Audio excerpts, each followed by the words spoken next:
Tattuusoengute meistrina tuntud Robbie Roberts elab koos abikaasa ja 3 lapsega Kuressaares. Siin tunnevad teda kõik.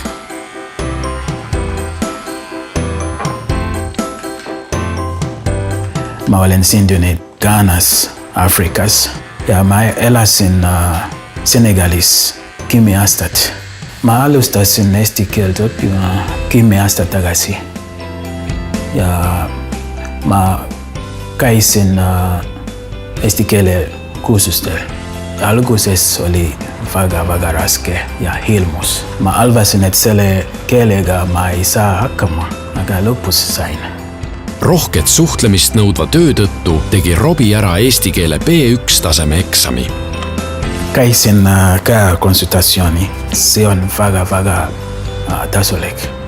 Sellepärast seal ma kohtusin palju inimesi ja siis ma tundsin, et ma ei olnud üksi. Ja siis sain palju sõpru ja siis rääkisime, mis me teeme ja kuidas me käitume. Ja siis seal me saime teada, et kuidas milline küsimused tulevad ja kuidas sa vastad.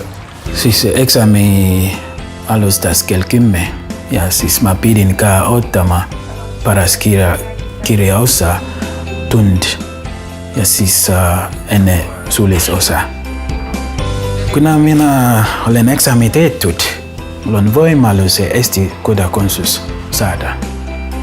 Kuna ma töötan juhusarina ja igal klient räägib minuga eesti keelt, siis on lihtsam mulle õppida.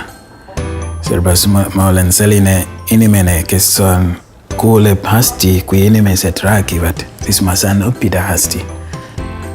Aga kui keegi ei räägi, siis ma ei õpi.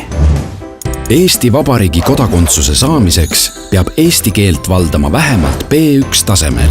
See tähendab head arusaamist ja seisukoha põhjendamise oskust tuttavatel teemadel. Eksam hindab 4 osaoskust: kirjutamist, kuuldumõistmist, loetumõistmist ning rääkimist. Eksam algab 1 tund ja 50 minutit kestva kirjaliku osaga. Suuline osa kestab 15 minutit. Vähemalt B1 tasemel eesti keele oskus on kohustuslik paljudel elualadel, sealhulgas teenindus- ja müügitöötajatele, ühissõidukijuhtidele ja tervishoiuasutuste abipersonalile. Tasub minna eksamile, sellepärast ei ole raske ära kalda, ka julge selle eksami teha, sellepärast see annab sulle palju võimalusi.